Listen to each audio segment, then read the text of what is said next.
Le projet Combler les écarts, santé communautaire, ressources humaines et nutrition, projet du gouvernement béninois financé par la Banque islamique de développement, a pour objectif de contribuer à l'amélioration de l'offre de services en santé en vue d'une couverture maladie universelle pour la population d'ici 2025. Dans ce cadre, le ministère de la Santé a organisé du 15 au 23 mars 2024 des séances d'information et d'orientation et de choix de sites d'intervention au profit des agents de santé communautaires qualifiés, aides-soignants, infirmiers, sages-femmes et médecins généralistes.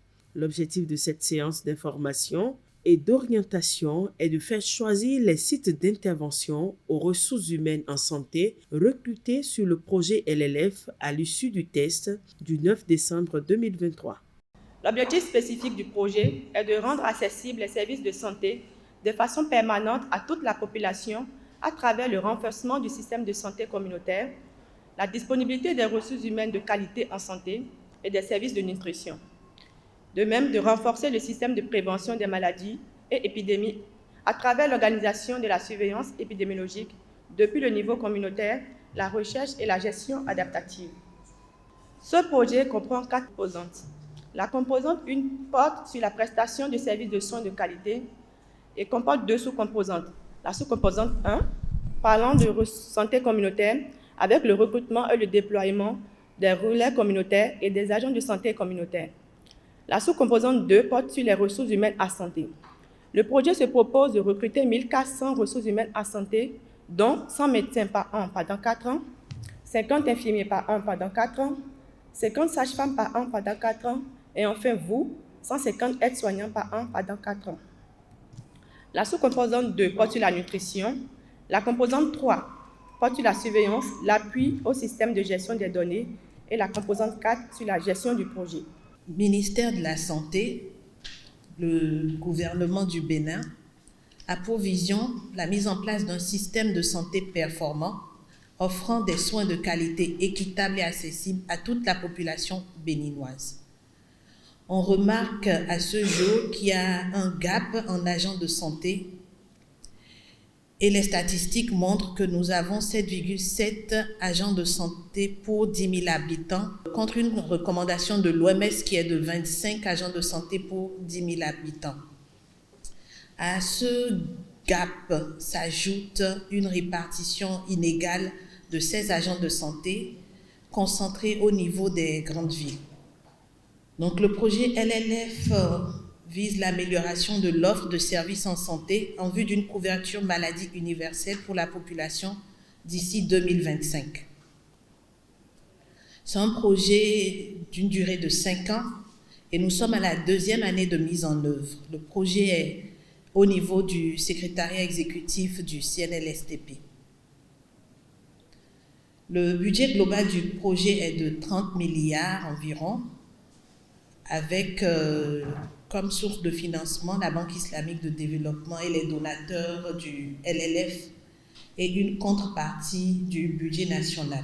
Cette séance d'information et d'orientation s'est déroulée en séance interactive sur 3 sites, Cotonou, Boïcon et Parakou, avec la présence effective à Cotonou du ministre de la Santé, professeur Benjamin Humpati. J'ai servi l'État en tant que spécialiste. Après avoir fait mes études de spécialité, on m'a affecté en tant que gynécologue. J'ai travaillé pour l'État en tant que gynécologue. J'étais payé comme généraliste pendant tout ce temps. Pendant ceux qui m'ont connu à Parakou, pendant que je travaillais à Parakou, je joignais les 2 bouts avec le salaire de médecin généraliste. Mais j'étais le gynécologue. Et vous savez comment ça se passait là-bas, pour ceux qui l'ont connu. Mais aujourd'hui, c'est du passé. Je souhaiterais que vous ne vous concentriez pas sur le présent. Je l'avais dit tantôt et je réinsiste là-dessus. Il y a plusieurs histoires qui sont là, qui marquent l'esprit et qui conditionnent beaucoup de choses. Je voudrais que vous ne vous appesantiez pas sur le présent. Je me ferai votre porte-parole auprès du gouvernement pour dire, voici ce que les jeunes m'ont dit. Voici leur doléance. Mais comme vous le savez, gouverner, c'est prévoir. On n'a pas fait de prévision quand on concevait le projet que en 2024, on allait augmenter les salaires en décembre 2023. C'est pour ça que les salaires sont à ce montant-là. L'État a fait des augmentations de salaires. C'est comme ça que c'est passé à ce niveau. Quand on faisait le projet, le journaliste qui a 300 et quelques poussières. C'est pour ça.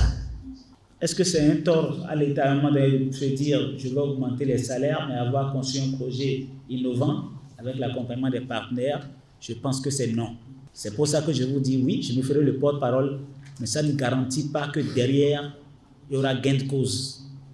Au total, 653 ressources humaines en santé ont été formées sur les dispositifs pratiques de gestion des ressources humaines en santé sur le projet LLF, éthique et déontologie des métiers de santé, organisation du système de santé au Bénin et leur rôle et responsabilités en tant qu'agent de santé. En ce qui concerne l'évaluation de la qualité des informations fournies tout au long de la séance, je pourrais dire que les informations étaient très bonnes. Nous avons eu une satisfaction par rapport à nos questions. Au cours de la séance, nous avons eu à poser plusieurs questions en tant qu'agent de santé communautaire, en ce qui concerne nos devenirs et les explications sur notre métier. Ils nous ont répondu avec des détails précis et qui nous permettent de savoir ce pourquoi on est recruté réellement. Nous sommes vraiment satisfaits par rapport à leurs réponses et c'était très bien. Nous les remercions beaucoup. La base, c'est la collaboration. S'il y a déjà la collaboration entre traitant et traité, c'est déjà bon. Entre la personne soignée et la personne qui veut soigner, je pense que c'est l'essentiel. Toutes ces informations étaient très claires et ça nous a permis de savoir à peu près ce qui nous attend sur le terrain. En tant qu'agent de santé qualifié sage-femme que je suis, je pense que ce projet attend beaucoup de moi. Ce projet dénommé Combler les écailles attend beaucoup de moi et prendre soin de la population qui en a besoin de nous, surtout dans les zones périphériques. Quand je prends le domaine de la sage-femme, les femmes ont besoin de nous, de notre présence, de notre temps pour se confier à nous. Je pense que en tant qu'agent de santé qualifié, je donnerai le meilleur de moi-même pour combler vraiment cet écart et satisfaire l'État dans ses besoins. Nos mots, c'est déjà les remerciements à l'endroit du ministère de la Santé et à l'endroit du comité chargé de ce projet LLF qui ont eu le mérite de pouvoir bien faire les choses jusque-là. Et surtout, la cerise sur le gâteau, c'est cette séance d'orientation et d'information qui nous permet de savoir non seulement le traitement qui nous sera fait sur le terrain, mais aussi de savoir le rôle que nous avons à jouer en tant qu'acteurs de la santé du pays désormais. Il faut dire que nous sommes satisfaits, nous allons dire, nous sommes satisfaits des différentes présentations qui ont été faites et ça a été le lieu pour moi et mes collègues de pouvoir non seulement poser nos questions, mais aussi nous avons porté des doléances à l'endroit du ministère de la Santé et c'était un lieu de riche échange. Et ces échanges-là, nous avons eu des acquis, mais nous savons qu'il y a d'autres qui seront activement travaillés par le ministère de la Santé pour que nous puissions avoir sur le terrain gain de cause. Alors donc nous allons parler d'une satisfaction, dans la globalité, d'accord, de nos attentes par rapport à cette séance d'orientation et d'information. La qualité des informations que nous avons reçues au cours de cette formation, d'abord à travers les différentes présentations par les chers maîtres professeur Zanou, docteur de Souange, le ministre de la Santé, professeur Benjamin Mpati, était d'une qualité impeccable et irréprochable. L'entretien était cordial, fructueux et on a beaucoup échangé. Ils ont eu à répondre à toutes les questions que nous avons posées. Vraiment, nous étions satisfaits et ça nous motive, ça nous renforce davantage et ça nous donne le moral de pouvoir donner tout ce qu'on a appris au cours de notre formation à notre population, au service de notre population, histoire de renforcer le système sanitaire de notre pays. Donc nous comptons sincèrement donner le meilleur de nous-mêmes sur nos différents postes pour pouvoir booster parce que hier le ministre a dit qu'il compte beaucoup sur nous et qu'il veut faire du système de la santé du Bénin un système très beau, comme le boulevard de la Marina. Il a simulé le système de la santé au boulevard de la Marina. Donc nous comptons aider le ministre sur ce chemin pour pouvoir redonner un ouf de soulagement à notre système de santé.